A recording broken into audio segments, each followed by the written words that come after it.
Bismillahirrahmanirrahim. Alhamdulillahirabbil alamin. Wassalatu wassalamu ala asyrafil anbiya'i wal mursalin wa ala alihi wa sahbihi ajma'in. Subhanaka la ilma lana illa ma 'allamtana innaka antal alimul hakim. Rabbi shrah li sadri wa yassir li amri wahlul 'uqdatam min lisani yafqahu qawli. Amma ba'd. Alhamdulillah ala nikmatil Islam, alhamdulillah ala nikmatil iman wa kafa biha min ni'mah. Alhamdulillah, segala puji bagi Allah Subhanahu wa taala yang menyehatkan kita, yang menyempatkan kita, yang menghadirkan kita di tempat yang penuh berkah ini. Semoga keberkahannya akan selalu kita bawa kemanapun kita berada. Nyampe berkahnya untuk memberkahi rumah kita, nyampe berkahnya untuk memberkahi umur kita, nyampe berkahnya untuk memberkahi anak-anak kita, nyampe berkahnya untuk memberkahi rumah tangga kita, sehingga semua perkara ini mampu menyelamatkan kita di akhirat nanti, mampu menerangi kubur-kubur kita, mampu menerangi tempat kembali kita, mampu menjadi memantaskan diri kita untuk berkumpul dengan manusia-manusia yang mulia. Kita masih membahas tentang kitab Khuluquna, masih pada bab yang membahas tentang khuluquna ma'a ibadi, akhlak kita kepada sesama hamba Allah, akhlak kita kepada para makhluk-makhluknya Allah, akhlak kita kepada semua yang Allah Ta'ala ciptakan di atas muka bumi ini. Ila an qala mu'allif rahimahullahu ta'ala wa nafa'ana bihi wa bi'ulumihi fid dharain amin. Natasama anil masalih wal matami' syakhsiyah, muraduna khalid duna ma yantahi, la narda duna al-jannah bithaman. Sampai kepada akhlak yang ke-12, akhlak kepada sesama yang ke-12. Kalau di dalam buku yang cetakan lama, cetakan yang diterjemahkan oleh Sayyidah Halimah, ini ada di halaman 18. Kalau yang satunya saya kurang tahu. Pokoknya nomor 12. Urutannya insya Allah tetap sama. Natasama 'anil masalih wal matami' syakhsiyah, muraduna khalid duna ma yantahi, la narda duna jannah bithaman. Di situ beliau Al-Habib Umar bin Hafid mengatakan, bercita-cita tinggilah untuk selalu mengutamakan kemaslahatan orang banyak di atas kepentingan pribadi masing-masing kalian, sebab tujuan kita adalah yang kekal, bukan yang fana. Kita tidak mau balasan kebaikan kita selain surganya Allah, selain surga dari Allah Subhanahu wa ta'ala. Seperti yang lalu sudah kita bahas tentang bab ini. Nah, intinya adalah jangan jadi manusia yang egois, jangan jadi manusia yang karepe dhewe, jangan jadi manusia yang senenge dhewe, jangan jadi manusia yang mau menikmati dengan sesuatu itu sendirian, tapi jadilah orang-orang yang mementingkan kemaslahatan orang lain, yang perhatian sama orang, yang ngeh sama orang, yang peka sama orang, yang mau bantuin orang, yang mau nolongin orang. Seperti itulah akhlak yang diajarkan oleh Nabi kita, Nabi Muhammad sallallahu alaihi wasallam. Bahkan dari saking pinternya para manusia-manusia yang dididik langsung oleh Nabi Muhammad sallallahu alaihi wasallam, mereka itu bahkan untuk bagian surga sekalipun mereka ini mikirkan tentang orang lain.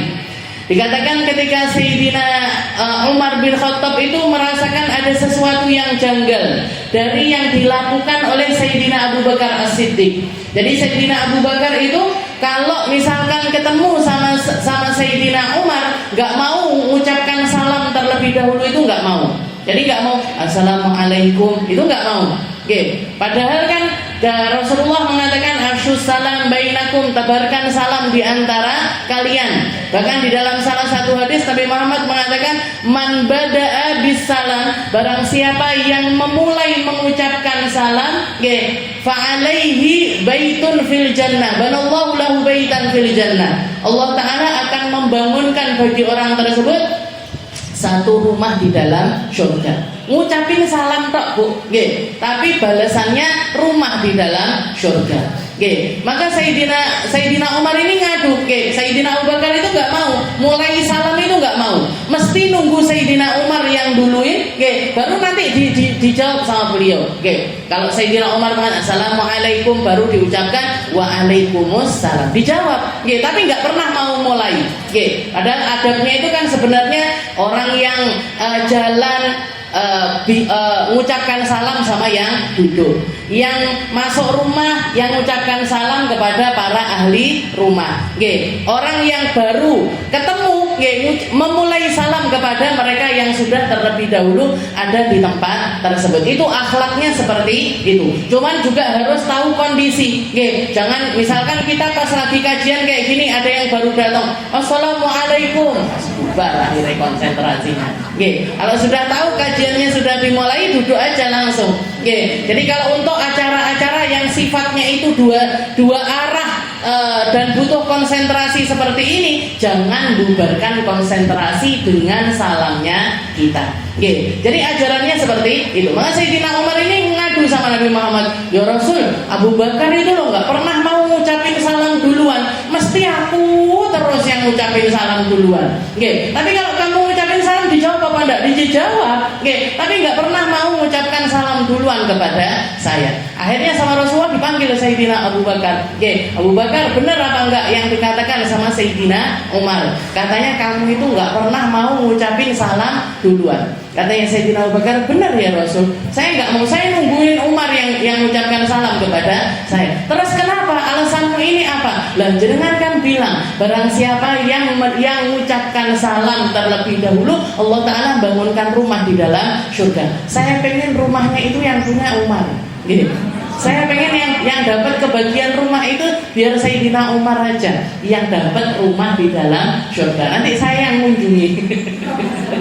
Nanti saya yang silaturahmi ke rumahnya Sayyidina Umar. Jadi seperti itu. Bahkan di dalam hal akhirat sekalipun, ini mereka para sahabat itu berlomba-lomba gimana caranya biar bukan cuman dirinya yang dapat surga, tapi sebanyak mungkin orang itu mendapatkan surga, mendapatkan kedudukan di dalam surga, naik derajatnya terus di dalam surga, karena kesenangan hakikatnya kesenangan surga itu ada di dalam para penghuninya surga. Bukan tentang rumahnya, bukan tentang bangunannya, bukan tentang kenikmatan makanannya, minumannya, bidadarinya dan lain sebagainya, enggak. Tapi karena ada sosok Nabi Muhammad SAW di tempat tersebut.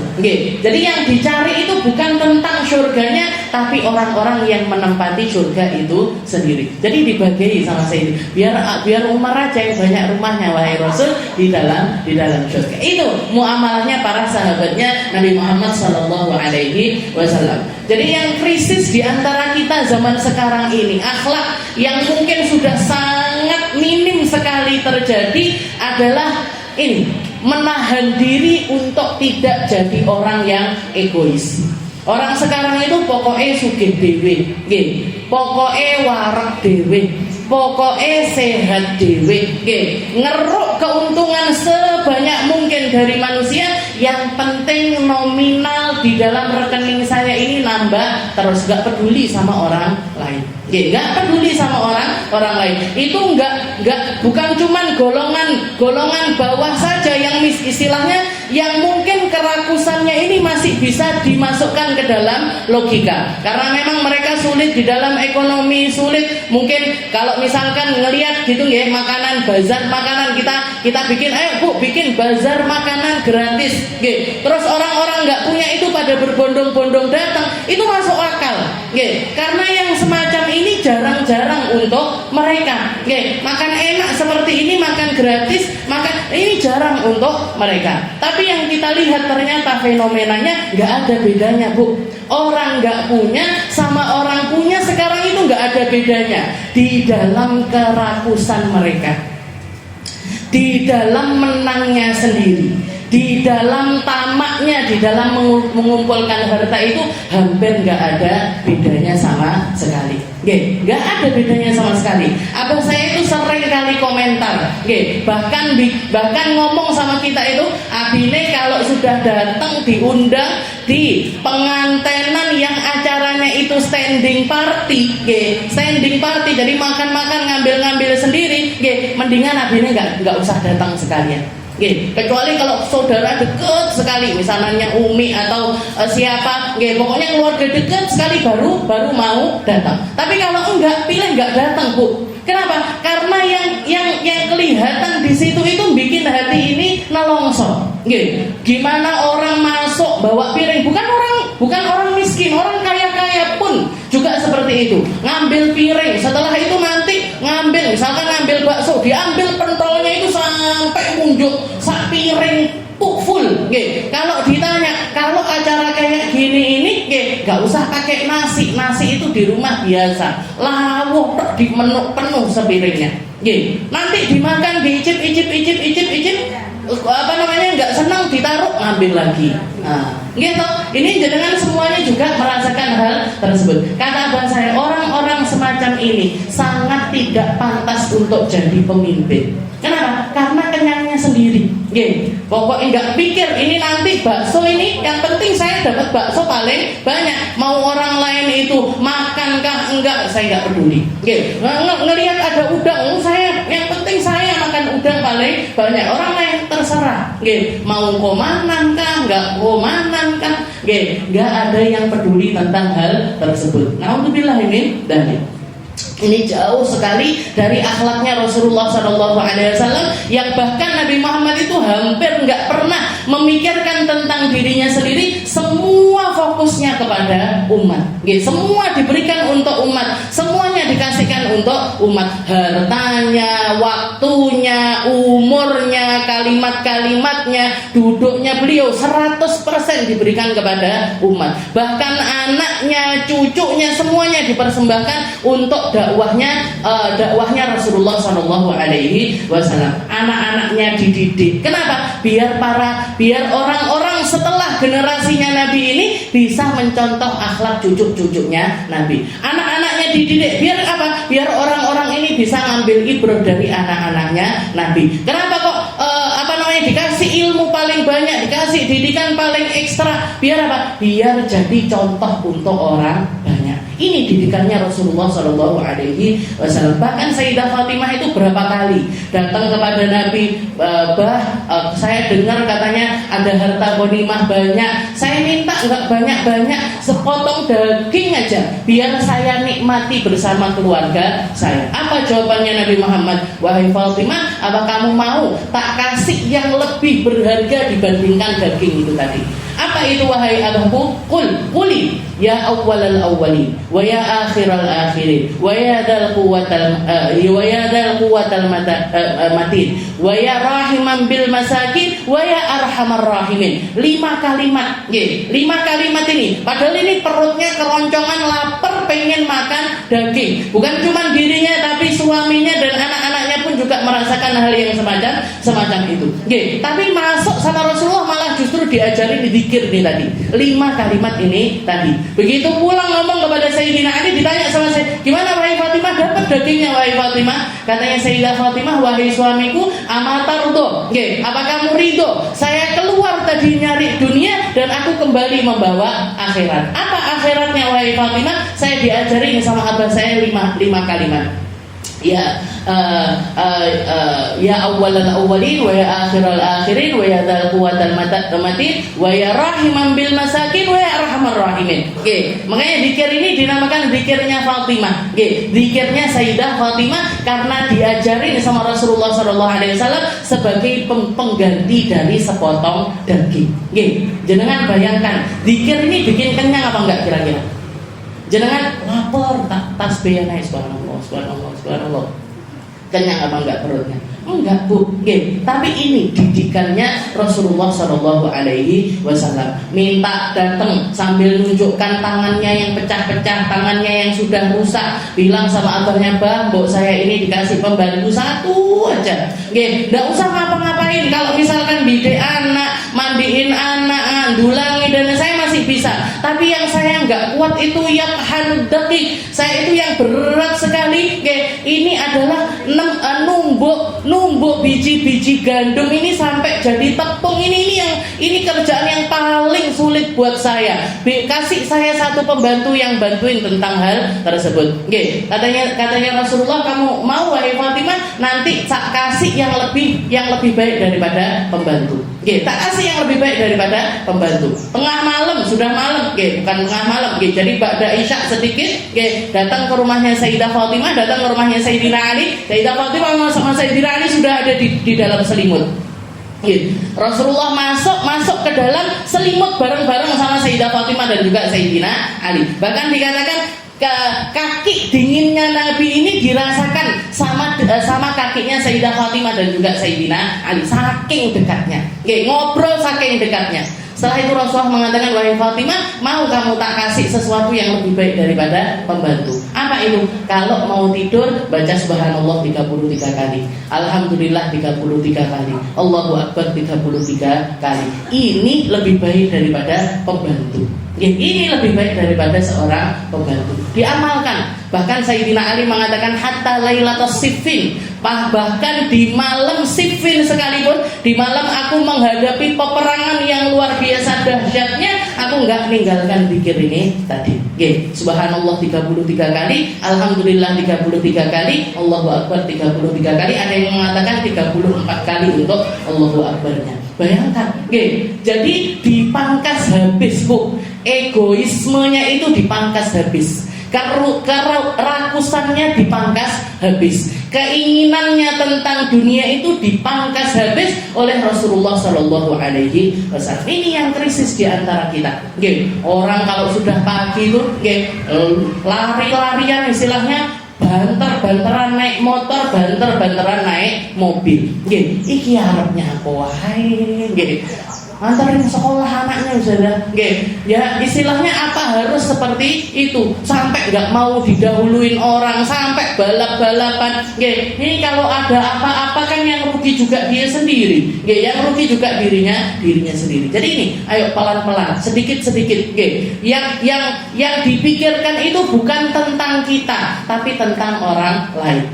Kalau saya ngomong gini, orang lain seneng apa enggak ya? Kalau saya muamalahnya caranya gini, mereka gembira apa enggak ya? Kalau saya kasih hadiah kayak gini, senang apa enggak ya kira-kira orang ini? Kalau saya, jadi yang dipikirkan tentang orang lain bukan tentang diri sendiri.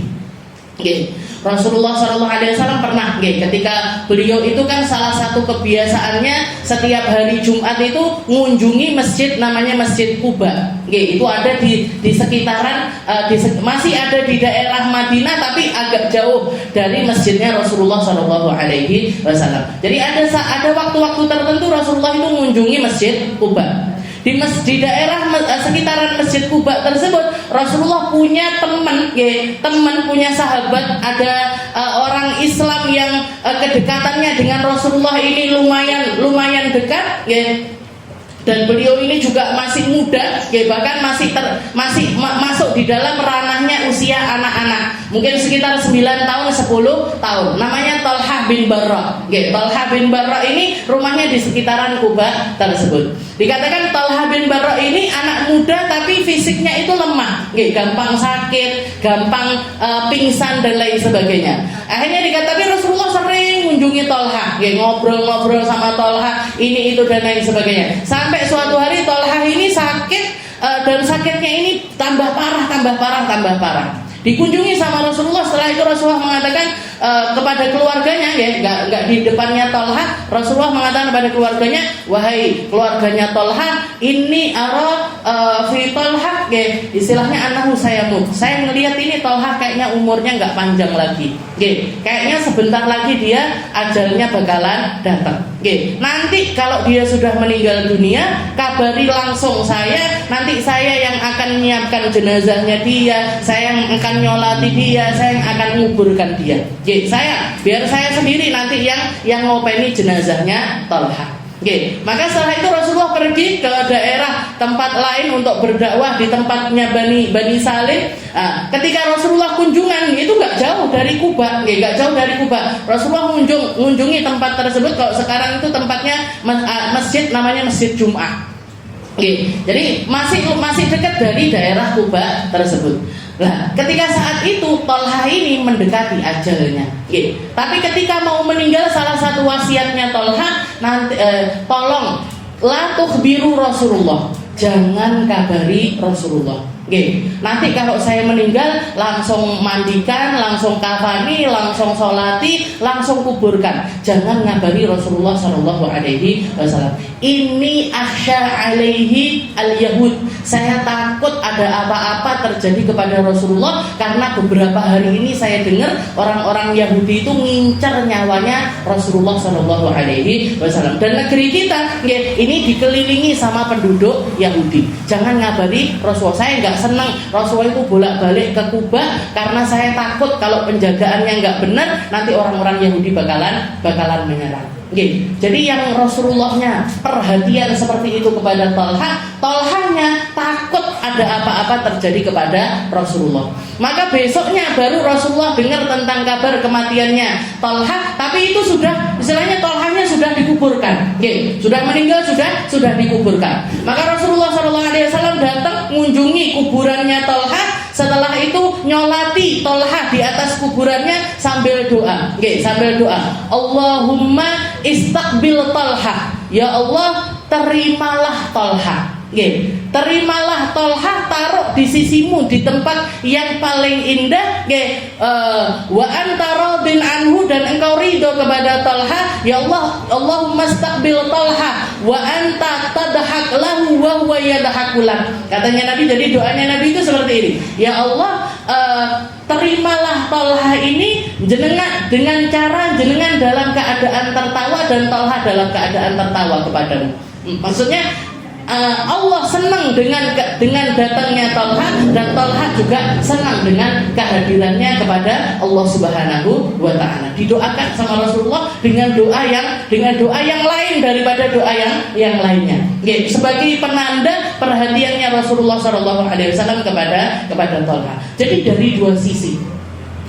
Dan ketika kita istilahnya kemaslahatan umat atau keharmonisan keadaan umat ini baru bisa terjadi kalau dua-duanya itu sama-sama menanggalkan keegoisannya. Kita di rumah tangga, kalau yang egois istri, apalagi kalau kayak istri-istri zaman sekarang, prinsipnya itu istri selalu benar atau wanita selalu benar, nggak oleh salah. Opo ae sing dilakoni bojone salah terus. Maka itu apa yang terjadi? Apa yang terjadi? Jadi yang menangan istrinya terus. Ini rumah tangga yang semacam ini nggak akan enak, nggak akan nikmat. Dilihat nggak enak, dirasakan juga nggak enak. Tapi kalau misalkan dua-duanya itu sama-sama, istrinya bilang, pengen makan apa hari ini? Pengen makan apa hari ini? Wes gayo botok ae misalkan. Suaminya bilang gitu. Istrinya setelah itu, wes kalau gitu tak masakkan botok. Maka kan akhirnya apa? Ada harmonisasi di antara suami istri tersebut. Sama anak-anak juga seperti itu, sama orang lain juga seperti itu. Jadi komunikasi, bukan menangi dewe. Meskipun misalkan kita jadi pemimpin sekalipun, jadi pemimpin sekalipun, pemimpin yang egois semacam ini nggak akan pernah disukai sama siapa yang ada di dalam naungan orang tersebut. Nggak akan ada yang disenangi. Saya aja misalkan di majelis ini, saya misalkan menangi dewe, Bu, mau saya sendiri, nggak akan nikmat keadaan majelis ini. Tapi sama-sama, jangan dikasih tempat duduk yang nyaman, saya dikasih tempat duduk yang nyaman. Jangan dikasih minuman, saya juga dikasih minuman. Jangan dikasih cemilan, saya nggak dikasih cemilan. Jadi sama-sama. Kalau saya juga nggak pernah makan kalau. Jadi yang enak, sama-sama diperhatikan, bukan cuma satu porsi, satu sisi saja, tapi dari dua sisi. Lantas sama anil masalih, wal matami, dan ketika kita nanggalkan egoisme ini, yang kita cari bukan apa-apa Bu, bukan biar kita dianggap orang baik, biar kita dianggap orang yang solihah, biar kita jadi enggak, yang kita cari muradunal khalid, yang kita cari apa yang ada di akhirat, balasan dari Allah Subhanahu wa Ta'ala. Karena kalau balasan dari manusia ini berapa yang bisa dikasih sama manusia? Apa yang bisa dikasih manusia dan seberapa yang bisa dikasih sama mereka? Semuanya limited, semuanya ada limitnya. Kalau Allah Ta'ala unlimited, kalau Allah Ta'ala balas kepada kita, Allah Ta'ala balasnya itu bighairi hisab, nggak pakai hitungan. Bahkan mungkin Allah Ta'ala mengatakan silahkan ambil sampai puas. Kamu di surga mau makan, silahkan makan sampai puas. Kamu di surga mau minum, silahkan minum sampai puas. Kamu di surga pengen nikmati, pengen punya ornamen-ornamen terindah untuk rumahmu, silahkan. Ambil sebanyak mungkin, sepuas-puasmu. Kalau perempuan sukanya dandan, sukanya berhias, ambil perhiasan sakarepmu. Bayangkan sakarepmu Bu, mau pakai anting mulai dari sini sampai sini silahkan, mau pakai gelang dari sini sampai sini silahkan. Makanya Rasulullah mengatakan nanti manusia di surga itu diizinkan sama Allah Ta'ala untuk pakai perhiasan sebatas tempat di mana dia itu seringkali menambahi tempat wudhunya. Jadi kalau misalkan kita wudhu itu sampai segini, ya udah nanti sampai situ aja, gelangnya kita diizinkan untuk pakai. Tapi kalau senangannya sampai sini, sampai kelek gelangan, jalan kayak gini sakaran. Jadi ini muradunal khalid. Yang kayak gini mau kita tuker dengan perkara-perkara dunia. Yang kayak gini mau kita ambil porsinya dari manusia. Yang kayak gini mau kita gadaikan dengan sesuatu yang ngasihnya itu ngecemes-ngecemes. Muradunal khalid. Yang kita cari adalah balasan di surganya Allah. Duna mayantahilana ardadunal jannah bitaman. Jadi ini egoismenya kita itu bukan karena apa-apa, tapi karena patuh tunduk kepada Allah Subhanahu wa Ta'ala sambil mengikuti apa yang dilakukan sama Rasulullah Shallallahu Alaihi Wasallam. Ini akan sangat terasa nikmatnya ketika kita mampu mengelolanya dan menyamakan rasanya dengan Rasulullah Shallallahu Alaihi Wasallam. Nabi Muhammad itu perhatiannya luar biasa. Makanya di setiap perkara itu punya adab-adabnya. Punya adab-adabnya. Ngetok rumahnya orang, masih yuk kita deket atau tetangga deket sama dia. Tapi setiap kali mau masuk rumahnya kita izin. Enggak blunus, leh tonggoku dhewe, ngobokne apa, leh enggak seperti itu. Tapi ya izin.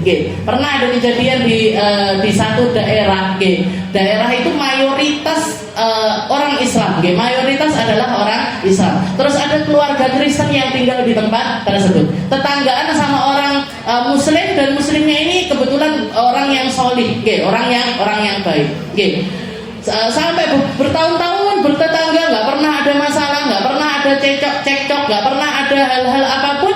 Sampai suatu hari yang keluarga Muslim ini diharuskan pindah karena kerjaannya suaminya. Jadi kerjaannya pindah, hanya ikut pindah sekeluarga. Dikatakan ketika pindah ini orang Kristen, keluarga Kristen ini nangis gak karu-karuan. Nangis itu nggak kayak orang ditinggalkan keluarganya sendiri, kayak orang ditinggalkan sama orang terdekatnya sendiri. Nangis. Ditanya sama orang, "Tonggo mulu Islam, kamu itu orang Kristen, kok nangisnya sampai kayak gitu, itu kenapa?" Katanya orang Kristen tersebut, dia mengatakan, "Karena saya kehilangan seseorang yang istilahnya muamalahnya yang indah itu sangat bisa memenuhi ruang hati saya. Dia adalah seorang tetangga yang bahkan matanya itu nggak pernah jelalatan di rumah saya. Nggak pernah julid aja, nggak pernah. Julid pakai mata aja nggak pernah. Apa nih julid pakai mulut, apalagi julid pakai tindakan. Julid pakai mata aja nggak pernah dia. Nggak pernah pengen tahu apa yang ada di rumah saya. Saya bawa hiasan ini, saya beli ini, saya beli itu. Nggak pernah matanya itu jelalatan di dalam rumah saya, itu nggak pernah. Ini ajarannya siapa, Bu? Ajarannya Nabi Muhammad SAW. Di dalam surat An-Nur itu diajarkan adabnya bertamu itu. ngetok pintu, sekali nggak dibukain ngetok lagi, 2 kali nggak dibukain ngetok 3 kali, 3 kali nggak dibukain pergi aja Bu. Oke, jangan doa, jangan. Oke. Setelah itu ketika kita dibukakan pintu, oke, kalau misalkan sudah kedengeran ada sautan assalamualaikum, ada yang jawab waalaikumsalam, berarti ada orang rumahnya. Ini ketika pintu ini mau dibuka, jangan ngadepkan muka kita ke pintunya dia. Barangkali ada sesuatu di rumahnya dia yang nggak pengen untuk kita lihat. Oke, jadi kita palingkan dulu. Oke, misalkan ini pintunya, kita ngadep ke sana. Oke, kita ngadep ke sana. Setelah dibukakan, setelah itu dipersilahkan masuk. Jadi kalau sudah ada kata-kata silahkan masuk, baru jenengan masuk. Setelah masuk di tempat mana kita disuruh duduk di tempat itu. Ojo terus lunus langsung tak nengkenya. Anggap rumah sendiri. Rumahnya rumahmu sendiri. Jangan merasa punya rumah di rumahnya orang. Jadi di tempat di mana kita itu dipersilahkan untuk duduk di tempat tersebut. Bahkan Rasulullah mengatakan wala tumiddunan nadhar. Jangan jelalatan matanya. Jangan jelalatan. Ini biasanya emak-emak ini. Ini biasanya ki regane piro iki? Lukisane iki tukune nang ndi? Nggih, gordenmu iki bahane opo? Kecuali kalau misalkan kita diizinkan silahkan. Kalau misalkan kita permisi ya, aku kok penasaran ini ngelihat gordennya kok bagus, saya kebetulan juga pengen beli gorden baru. Ini belinya di mana, bahannya apa, harganya kisaran berapa, izin dulu baru nanya. Gak terus demek kabeh ditemek kulkase anyar, habis itu julid lagi. Habis itu julid terus dicerita-ceritane sama orang. Tonggone awake dhewe kuwi lho, tas tuku. Dibumboni enggak karu-karuan akhirnya. Akhlaknya Rasulullah sallallahu alaihi wasallam. Nah, setelah itu kita masuk ini buat kita ini, itu yang ke-13, adab yang ke-13 yaitu nad'ul ibad ilallah bisidqi wal ikhlas wal rifqi wal lin wat targhib wal qaul wal amal wa tabdul fi dhalika ghayatul juhdi wa la nad'u fursah li da'watihim ila maulahum illa qtanamnaha la nuridu minhum jazaa'an wa la syukura inna ajrana illa 'alal ladzi fatarana. Bab yang ke-13 ini adalah bab tentang berdakwah. Nad'ul ibad ilallah. Ngajak orang lain kepada Allah. Bukan ngajak orang lain kepada diri sendiri. Bukan ngajak orang lain kepada majelisnya sendiri. Bukan ngajak orang lain ke pesantrennya sendiri. Bukan ngajak orang lain ke madrasahnya sendiri. Enggak. Tapi ngajak orang menuju Allah. Ngajak orang ke Allah, bukan ke diri saya, bukan ke majelis saya, enggak. Jangan sampai misalkan saya yang punya tempat untuk berbicara, yang punya kapasitas untuk berbicara, ngomong sama jenengan, Bu, jenengan sudah ngaji sama saya, jangan ngaji sama orang lain. Kalau saya tahu jenengan ngaji sama orang lain, akan saya blacklist. Saya keluarkan, nggak usah ngaji lagi sama saya, ngaji aja sama dunia ini itu, ngaji aja sama ustadzah itu, ngaji aja sama ustadz itu. Ini ngajak sama siapa? Ngajak ke Allah apa ngajak ke dirinya sendiri? Ngajak ke Allah apa ngajak ke dirinya sendiri? Makanya di sini kalimatnya nad'ul ibad ilallah. Bahkan Nabi Muhammad sallallahu alaihi wasallam enggak ngajak manusia kepada Nabi, tapi ngajak manusia untuk beribadah kepada Allah. Di mana Nabi Muhammad menjadi salah satu contoh tertinggi di dalam penghambaannya kepada Allah Subhanahu wa taala. Makanya ilmunya dibagikan, Al-Qur'annya dibagikan, majelisnya dibagikan, masjidnya dibagikan, imamnya dibagikan, bagian iqomah dibagikan, bagian adzan dibagikan, ngajak sebanyak mungkin orang untuk bisa mengamalkan syariatnya Allah Subhanahu wa taala. Enggak ngajak orang kepada kelompoknya sendiri. Bu, ngajinya di Khadijah aja. Jangan ngaji di majelis yang lain. Majelis yang lain itu sesat. Orang ngajak kayak gini nih angel banget. Nggih. Saya Bu bahkan di TPG, kalau saya lagi ada di kantor terus habis itu ada orang-orang daftar untuk masuk ke TPG saya. Ini TPG saya ini muridnya itu kurang lebih 170-an anak. Nggih, 107 TPG.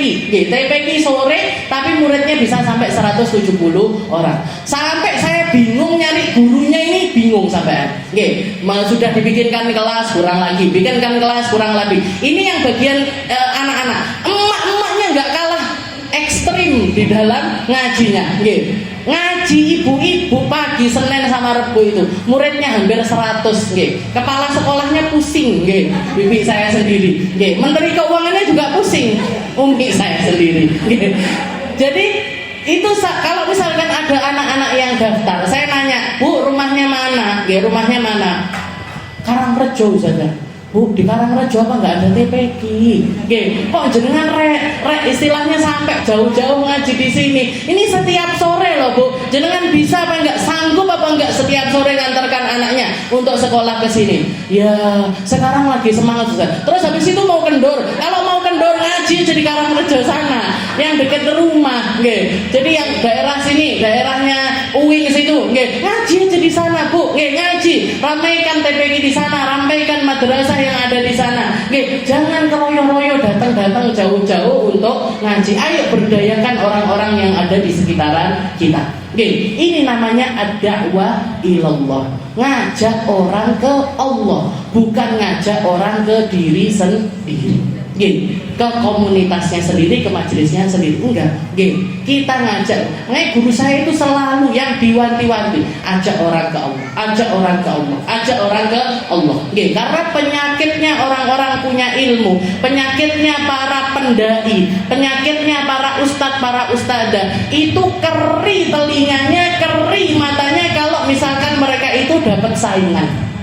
Nggih, keri, istilahnya tahu nggih keri. Nggih, jadi kalau dengar di majelis ini berapa? Nggih, nanti banding-bandingan. Nggih, majelis ini yang hadir berapa? Oh, 100 orang. Akean majelisku. Nggih, 100 saya. Nggih, yang satunya lagi banyak anakku lagi, 300 orang yang datang. Enggak penting, Bu, nominal itu enggak penting. Jumlah yang hadir itu enggak penting. Nggih, berapa banyak yang dengarkan kita itu enggak penting, sama sekali enggak penting. Nggih, sama sekali enggak penting. Ini pengurus-pengurus majelis ini, nggih, enggak penting. Nggih, berapa banyak orang yang bisa kita kumpulkan, berapa banyak orang yang dengerin kita, berapa banyak. Nggih, kalau majelis yang kita bikin ini enggak ngerubah diri kita, enggak ada manfaatnya.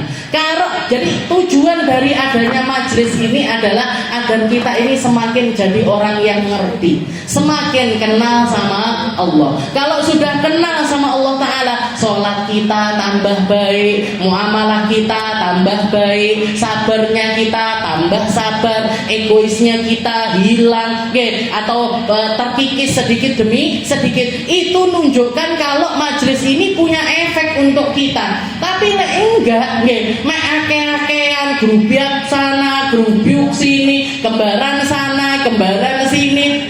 Saya sampai dikomentari sama teman-teman Malang itu. Kak Minah ini, Ustazah Minah ini, kalau sudah masalah kembaran nomor 1 majelisnya. Ijo semua. Magenta wis nomor 1. Ini nyindir apa-apa, tak bilang gitu nggih. Kayak ini sindiran positif apa sindiran nggak positif ini? Ya separuh kayaknya. Jadi nggak apa-apa lah. Saya nganggap istilahnya jenengan mau kembaran rame-rame, ziarah silahkan, silahkan, monggo. Selama itu masih ada di dalam koridor yang benar, nggak sampai melanggar syariat, nggak sampai bikin kita ini durhaka sama suami. Ngomong sama suaminya, ya pokoknya aku kudu diizini loh ya. Aku mau ngaji sana sini, ngaji sana sini. Terus aku makanku piye mah golek dhewe. Gak ada yang masakin, masak odewe, kopiku mudek odewe. Angel. Jadi apa yang jadi kewajiban? Jadi yang kita cari ini Allah, Bu. Yang kita cari ini Allah. Yang kita cari ini hubungan sama Allah. Bukan tentang koncoku iki, koncoku kuwi, enggak. Nggih, bukan tentang kembaran-kembaran dan lain sebagainya, enggak. Tapi gimana caranya biar kualitas diri kita ini bertambah di sisi Allah Subhanahu wa taala. Kembaran-kembaran boleh Ustaz, boleh. Satu tapi niatnya apa itu? Syiarnya agamanya Allah. Nggih, nanti tim hadroh kembaran, nggih. Niatnya bukan apa-apa. Niatnya bukan untuk koleksiku akeh banget ini untuk kembaran bulan ini, untuk tampil di sini beli sita-sita, enggak, tapi ini semuanya wasilah untuk syiar di jalannya Allah Subhanahu wa taala. Barangkali ada orang ketika melihat kita, wih kami kembarannya Khadijah, ini di mana toh tempatnya ngaji Khadijah itu di mana? Yang ngaji siapa? Ngaji kitab apa? Aku tak melok yo. Nah, niatnya itu, niatnya gait orang. Jangan sampai sudah ada orang nanya kayak gitu, kamu kok kembarannya bagus, ngajinya di mana? Enggak doi, rahasia. Enggak doi, rahasia, Nad'u al-ibad ilallah. Ngajak orang kepada Allah. Ngajak orang kepada Allah ini tugasnya semua orang.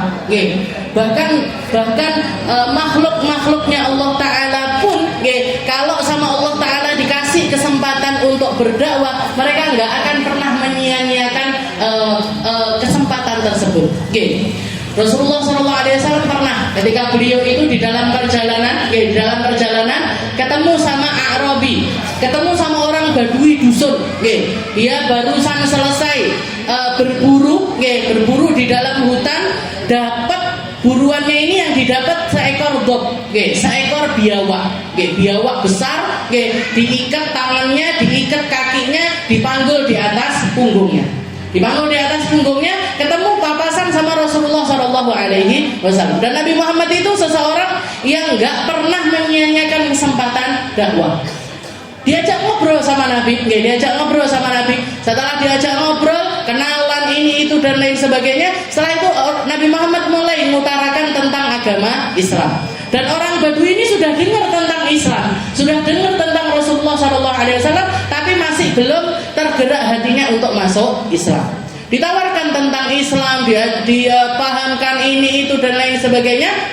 Tapi dia ini orang yang di dalam dirinya ada al-juhud. Jadi ada penolakan kepada Rasulullah SAW.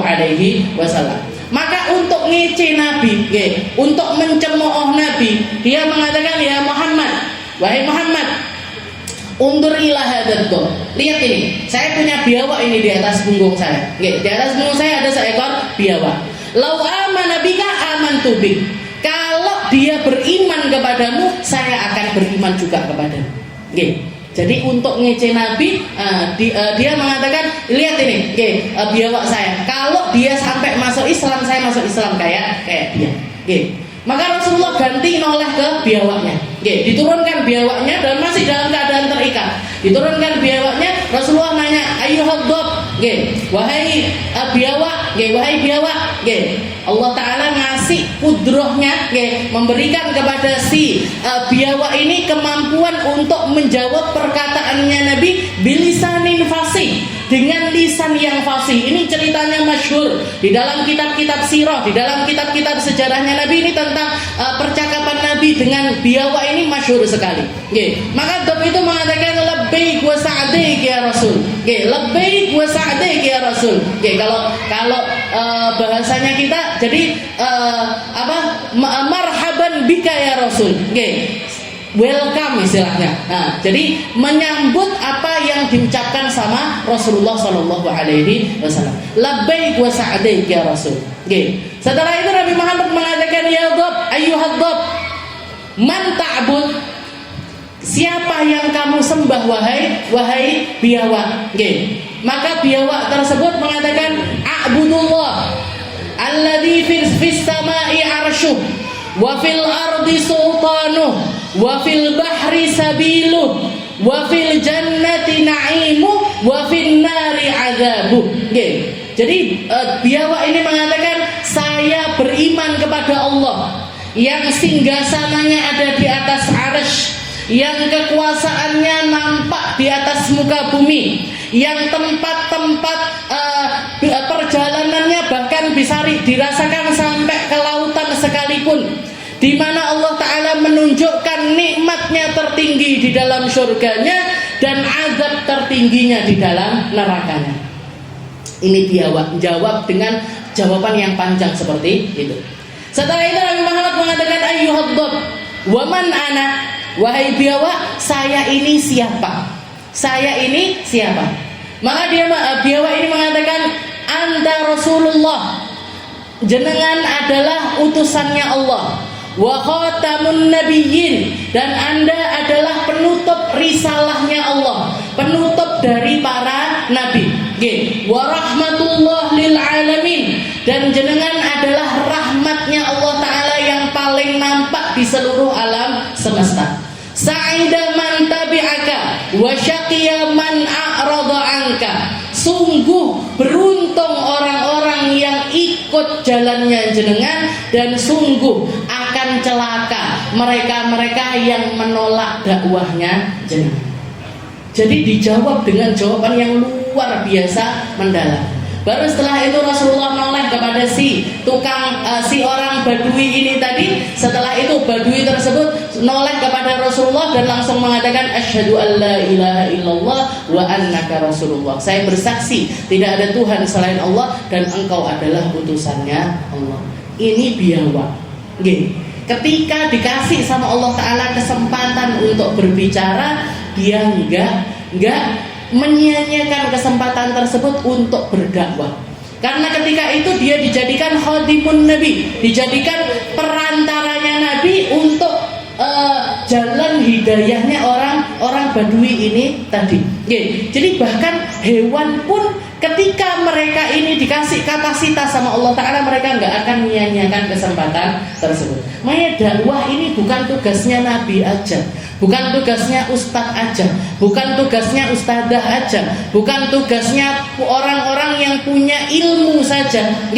Walaupun orang-orang yang punya ilmu punya kapasitas lebih di dalam berdakwah, punya tanggung jawab lebih di dalam berdakwah. Mimbar semacam ini nggak boleh diserahkan kepada sembarang orang. Tempat bicara semacam ini nggak boleh diserahkan kepada orang sembarangan. Harus yang punya kapasitas, harus yang punya track record yang jelas, mondoknya di mana, sekolahnya di mana, bergurunya sama siapa, guru-gurunya siapa saja. Harus kita tahu persis siapa yang berbicara di depan kita. Tapi kalau masalah ngajak orang kepada Allah, itu tugasnya semua orang, tugasnya semua kalangan, tugasnya siapapun. Yang punya uang pakai uangnya, yang punya kekuasaan pakai kekuasaannya, yang punya tenaga pakai tenaganya, yang punya pikiran, punya ide-ide, sumbangkan ide-ide tersebut. Yang punya kapasitas kasih kapasitasnya untuk nimbrung di dalam dakwahnya Rasulullah Shallallahu Alaihi Wasallam. Ambil porsiku, walaupun kecil, ojo mek meneng-meneng tok, jangan cuma diem-diem aja. Ambil porsi di dalam dakwah.